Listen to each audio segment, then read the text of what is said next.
Hello everyone, welcome to my YouTube channel Chemistry Capsule by Rajesh Kumar and this video is for class 11 और आज की video का topic रहेगा poly exclusion principle rule of maximum multiplicity. किसी भी element की electronic configuration को लिखने के लिए हमें पॉली एक्सक्लूजन प्रिंसिपल को भी फॉलो करना होगा। तो जब भी हम किसी एलिमेंट के लिए इलेक्ट्रॉनिक कॉन्फ़िगरेशन लिखेंगे तो अबव प्रिंसिपल को भी फॉलो करना होगा, पॉली एक्सक्लूजन प्रिंसिपल को भी फॉलो करना होगा। तो क्या है ये Pauli exclusion principle? According to it, in an orbital we can fill maximum 2 electrons and they must have opposite spins। तो किसी भी ऑर्बिटल में मैक्सिमम हम 2 इलेक्ट्रॉन्स ही फिल कर सकते हैं और जो 2 इलेक्ट्रॉन हम उसमें फिल करेंगे उनकी स्पिन्स भी अपोजिट होनी चाहिए। तो ऑर्बिटल को हम अगर इस तरह से रिप्रेजेंट करते हैं तो इसमें हम केवल 2 ही इलेक्ट्रॉन फिल करेंगे, जिसमें एक इलेक्ट्रॉन की क्लॉकवाइज स्पिन होगी और दूसरे की एंटी क्लॉकवाइज स्पिन होगी। And this filling is more stable than this filling और दिस टाइप ऑफ फिलिंग। तो जो इस तरह से हम इलेक्ट्रॉन्स को फिल करेंगे किसी भी ऑर्बिटल में, उसकी स्टेबिलिटी मैक्सिमम होगी और इस तरह से हम इलेक्ट्रॉन्स को फिल कर ही नहीं सकते, because according to Pauli exclusion principle no 2 electrons of an atom have same set of quantum numbers.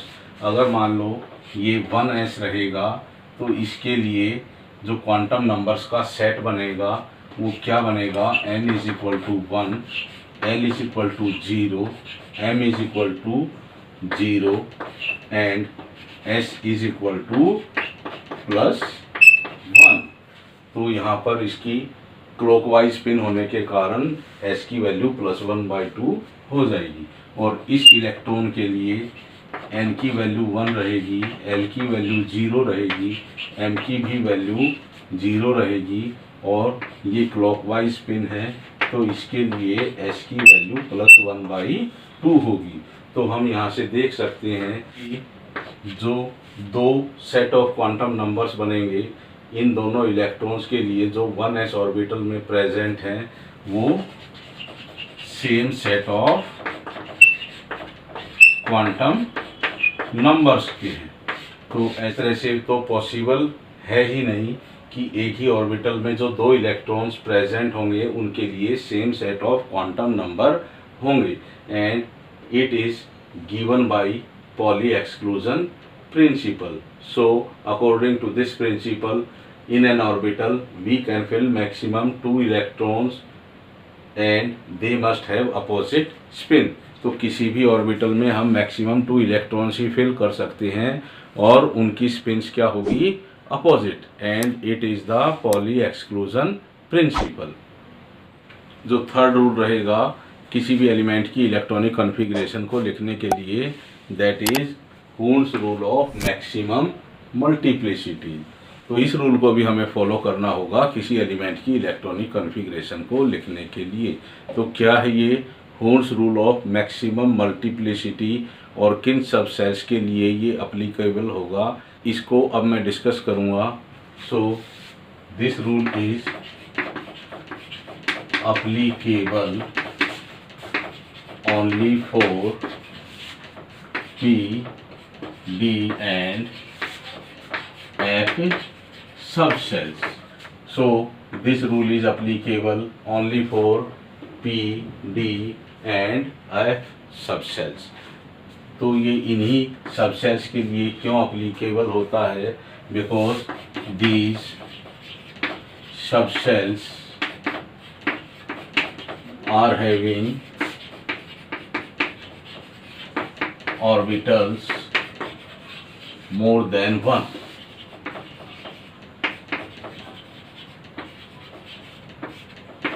तो इन सबसेल्स में एक से ज़्यादा ऑर्बिटल्स होते हैं और जब इन सबसेल्स में इलेक्ट्रॉन्स की फिलिंग करेंगे तो Hund's rule of maximum multiplicity को फॉलो करेंगे। सो क्या है ये Hund's rule of maximum multiplicity? According to this rule, जब भी हम इलेक्ट्रॉन्स की फिलिंग करेंगे P D and F subshells के ऑर्बिटल्स में, तो अगर उनमें ज़्यादा इलेक्ट्रॉन्स फिल करने हैं, जैसे पी में 3 इलेक्ट्रॉन्स फिल करने हैं, डी में 5 इलेक्ट्रॉन्स को फिल करना होगा, अगर एफ में 7 इलेक्ट्रॉन्स को फिल करना होगा, क्योंकि पी सबसेल में 3 ऑर्बिटल्स होंगे और डी सबसेल में 5 ऑर्बिटल्स होंगे और जो एफ सबसेल है उसमें 7 ऑर्बिटल्स होंगे। तो इन सबसेल्स में एक से ज़्यादा ऑर्बिटल्स हैं, तो इन्हीं में हम इस रूल को फॉलो करेंगे। तो क्या है ये rule? The pairing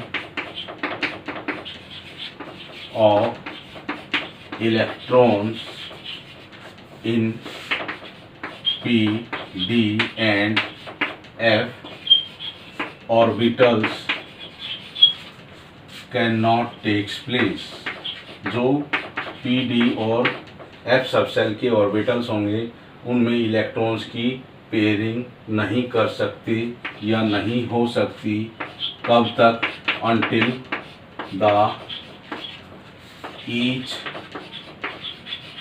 orbital of these subshells contains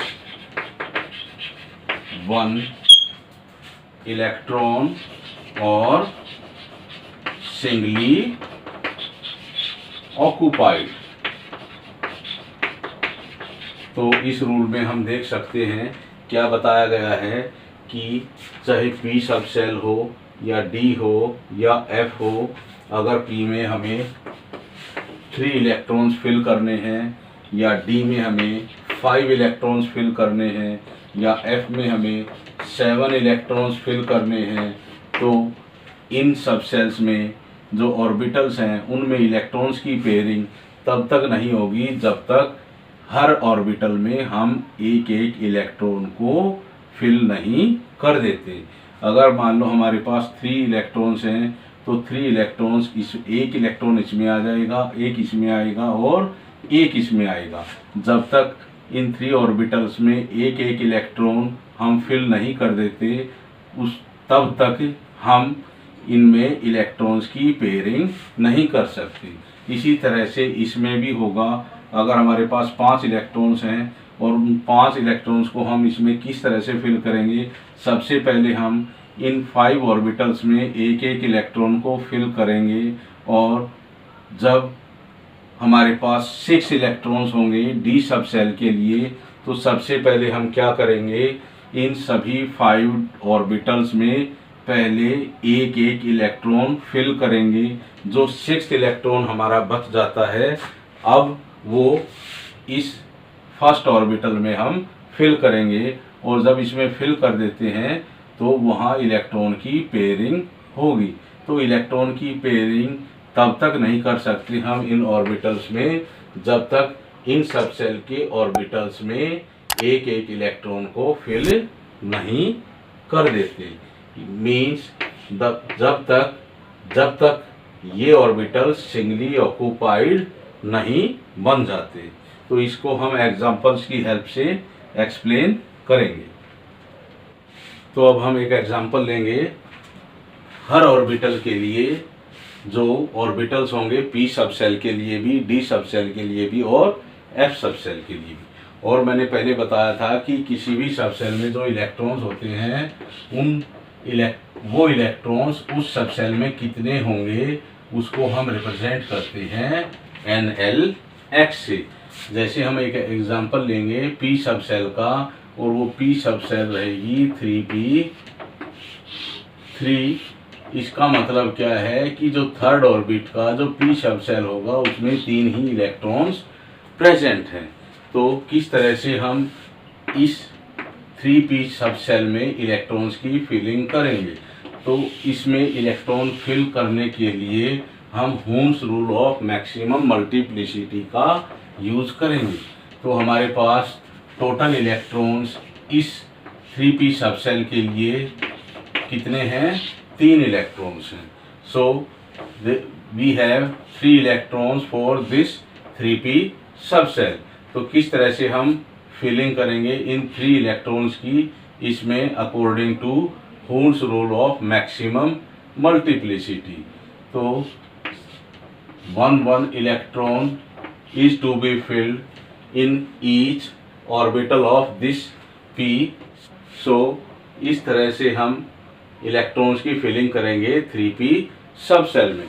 अगर मान लो हमारे पास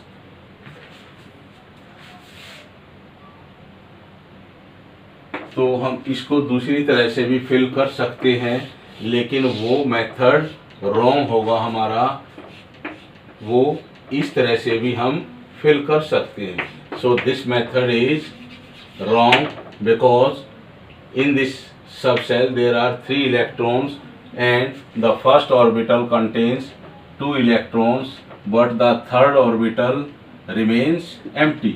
सो this method is wrong for filling electrons in 3p subcell and the number of electrons are 3. So this method is correct for filling 3 electrons in 3p subcell. अब एक example और ले लेते हैं हम 3p सबसेल का, जिसमें केवल 4 ही इलेक्ट्रॉन्स प्रेजेंट है।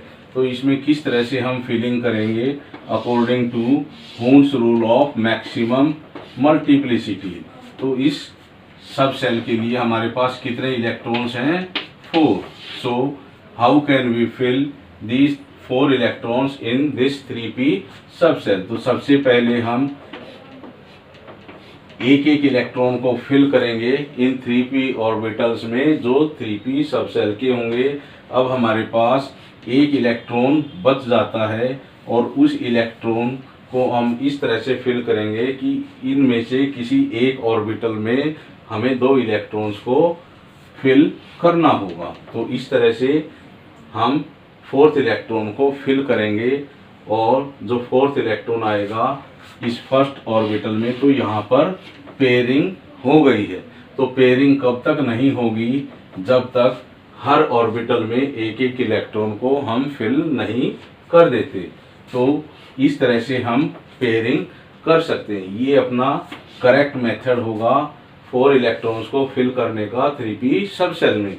अगर हम इस तरह से इलेक्ट्रॉन्स को फिल कर देते इस 3p सबसेल में इस तरह से, तो ये हमारा रॉन्ग मेथड होता उन 4 इलेक्ट्रॉन्स को फिल करने का 3p सबसेल में।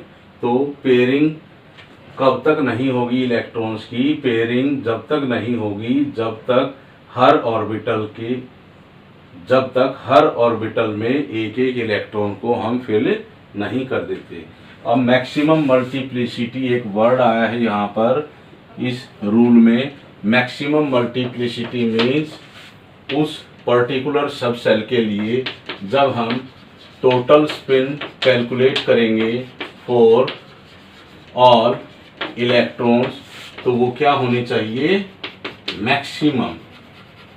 तो अगर हम इसके लिए टोटल स्पिन कैलकुलेट करते हैं तो +1/2 -1/2 +1/2 +1/2 और टोटल स्पिन आ जाएगी इसके लिए 1। लेकिन जब हम इस तरह की फिलिंग के लिए हम टोटल स्पिन कैलकुलेट करेंगे, then that total spin comes out +1/2 -1/2 +1/2 for clockwise spin and -1/2 for anti clockwise spin. तो यहाँ पर हम देख सकते हैं इसकी टोटल स्पिन क्या रहेगी, 0। जब हम इलेक्ट्रॉन्स इस तरह से फिल करेंगे तो इस तरह की फिलिंग के लिए टोटल स्पिन रहेगी 0, और जब हम इस तरह से इलेक्ट्रॉन्स को फिल करेंगे 3p सब सेल में, उसके लिए टोटल स्पिन रहेगी 1। So 1 is greater than 0। So this type of filling is having maximum multiplicity for 3p subcell. So this method is correct and this method is wrong. तो maximum multiplicity का इसमें यही meaning रहेगा कि जब हम किसी पर्टिकुलर सबसेल में जो इलेक्ट्रॉन्स हैं उनकी जब हम टोटल स्पिन कैलकुलेट करेंगे वो टोटल स्पिन मैक्सिमम आनी चाहिए। अब हम हून्स रूल ऑफ मैक्सिमम मल्टीप्लिसिटी को एक्सप्लेन करने के लिए एक एग्जांपल और डिस्कस करेंगे, 3d5। So in D subshell में कितने ऑर्बिटल्स होते हैं, 5 ऑर्बिटल्स, और उन 5 ऑर्बिटल्स को हम किस तरह से रिप्रेजेंट करेंगे, इस तरह से। और इस 3D सबसेल में कितने इलेक्ट्रॉन्स प्रेजेंट हैं, 5 इलेक्ट्रॉन्स। तो इन 5 इलेक्ट्रॉन्स को इन 5 ऑर्बिटल्स में हम कितनी डिफरेंट वेज से फिल कर सकते हैं। So how many different ways we can fill 5 electrons in 3D subshell. So जब हमें Hund's rule of maximum multiplicity का पता ही नहीं होगा तो हम इस तरह से फिल कर सकते हैं इलेक्ट्रॉन को। कोई इस तरह से फिल करेगा, कोई इस तरह से फिल करेगा,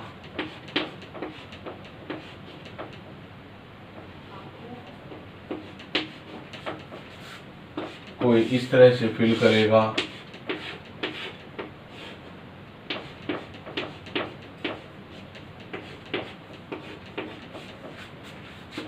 और जब हमें Hund's rule of maximum multiplicity का पता है तो हम इस 3D सबसेल में किस तरह से इलेक्ट्रॉन्स फिल करेंगे, इस तरह से। तो ये डिफरेंट वेज हैं for filling electrons. How many electrons, 5 electrons in 3D subshells. अब हम यहाँ से देख सकते हैं यहाँ पर 5 ऑर्बिटल्स हैं और 5 ही हमारे पास इलेक्ट्रॉन्स हैं। So this rule is not followed by filling electrons in this 3D subshell. तो इस 3D सबसेल के लिए इस रूल को फॉलो किया ही नहीं गया है, ना ही इस 3D सबसेल के लिए इस रूल को फॉलो किया गया है, और इसमें भी इस रूल को फॉलो नहीं किया है। But this rule is followed by filling electrons, but Hooke's rule of maximum multiplicity is followed for filling 5 electrons in this 3D subcell, because इस 3D सबसेल के जो 5 इलेक्ट्रॉन्स हमने फिल किए हैं वो इस तरह से फिल किए हैं कि हर ऑर्बिटल में हमने पहले एक एक इलेक्ट्रॉन फिल किया है। तो यहाँ से जब हम टोटल स्पिन कैलकुलेट करेंगे इसके लिए कितने इलेक्ट्रॉन्स हैं, 5, और 5 को जब हम +1/2 से मल्टीप्लाई करेंगे तो आ जाएगा हमारा 2.5। तो इसके लिए जब हम स्पिन कैलकुलेट करेंगे तो यहाँ से स्पिन +1/2 -1/2 +1/2 -1/2 1/2। तो यहाँ से टोटल स्पिन जो आएगी वो 1/2 है। अगर हम यहाँ से भी स्पिन कैलकुलेट करते हैं टोटल, वो भी बिल्कुल इसी तरह से है। 2 ऑर्बिटल्स में 2 इलेक्ट्रॉन्स प्रेजेंट हैं and one orbital is containing only one electron. So the total spin of this type of filling is also 1/2, but the spin of filling of electrons for this 3D subcell is 0 for this orbital and half for this, half for this and half for this. So the total spin comes out 1.5. So हम यहाँ से देख सकते हैं किस तरह की filling के लिए मैक्सिमम मल्टीप्लिसिटी होगी. So this type of filling of electron is having maximum value of total spin of all electrons. तो इस तरह की फिलिंग के लिए जो टोटल स्पिन्स आएगी सभी इलेक्ट्रॉन्स के लिए वो क्या है 2.5, and it is greatest among all the spins for different types of filling of electrons in this 3D subcell. So it is the correct way of filling of electrons. So it is the correct way of filling of electrons. So we can fill 5 electrons in 3D subcells by this way. अब hoods rule of maximum multiplicity को explain करने के लिए एक example मैं और लूँगा और वो लूँगा मैं 3D सबसेल का ही. और जब 3D सबसेल में 7 इलेक्ट्रॉन्स होंगे तो किस तरह से हम उन 7 इलेक्ट्रॉन्स को फिल करेंगे इस 3D सबसेल में. तो जैसा हमें पता है in D subshell there are 5 orbitals and in this 3D subcell there are 7 electrons. तो किस तरह से हम इन 7 इलेक्ट्रॉन्स को फिल करेंगे according to Hund's rule of maximum multiplicity. और जो 7 इलेक्ट्रॉन्स हैं it is greater than 5 electrons. So किस तरह से हम फिल करेंगे, सबसे पहले हम इन 5 ऑर्बिटल्स में एक एक इलेक्ट्रॉन को फिल करेंगे और उनमें फिल करने के बाद हमारे पास 2 इलेक्ट्रॉन्स बच जाते हैं और उनको भी हम फिल करेंगे इसी D सबसेल में. अब हम यहाँ पर पेयरिंग कर सकते हैं. तो पेयरिंग करने के लिए हमें एक इलेक्ट्रॉन यहाँ फिल करना होगा और दूसरा इलेक्ट्रॉन यहाँ फिल करना होगा. अब इस 3D सबसेल में हमने 7 इलेक्ट्रॉन्स को फिल कर दिया है और हमने देखा है कि इन ऑर्बिटल्स में पेयरिंग तब तक नहीं हुई थी जब तक इन ऑर्बिटल्स में एक एक इलेक्ट्रॉन को हमने फिल नहीं कर दिया था. और जब इन सभी ऑर्बिटल्स में एक एक इलेक्ट्रॉन आ चुका है अब हम इन ऑर्बिटल्स में इलेक्ट्रॉन्स की पेयरिंग कर सकते हैं और उतने ही इलेक्ट्रॉन्स हम इसमें फिल करेंगे जितने इस सबसेल के लिए दिए गए हैं. तो हमने 5 इलेक्ट्रॉन्स को तो फिल कर दिया है. अब हमारे पास केवल 2 ही इलेक्ट्रॉन्स बचते हैं और उन 2 इलेक्ट्रॉन्स को हम इस तरह से फिल करेंगे. तो हमने देखा है कि पेयरिंग तभी इनमें हो पाई है जब तक इनमें हमने एक एक इलेक्ट्रॉन को फिल नहीं कर दिया था. बिल्कुल सेम वे में हम F सबसेल में भी इलेक्ट्रॉन्स की पेयरिंग करेंगे और पेयरिंग तब होगी जब F सबसेल की 7 ऑर्बिटल्स में एक एक इलेक्ट्रॉन को हम फिल नहीं कर देते. जब इन 7 ऑर्बिटल्स में 7 इलेक्ट्रॉन्स को हम फिल कर देंगे in such a way that each orbital contains only 1 electron, then after the pairing of electrons takes place in this F subcell. तो F सबसेल में इलेक्ट्रॉन्स की पेयरिंग तब तक नहीं होगी जब F सबसेल की 7 ऑर्बिटल्स में एक एक इलेक्ट्रॉन को हम फिल नहीं कर देते. तो अभी मैंने डिस्कस किया है hoods rule of maximum multiplicity को. तो hoods rule of maximum multiplicity को भी फॉलो किया जाएगा जब हम किसी एलिमेंट के लिए इलेक्ट्रॉनिक कॉन्फ़िगरेशन लिखेंगे.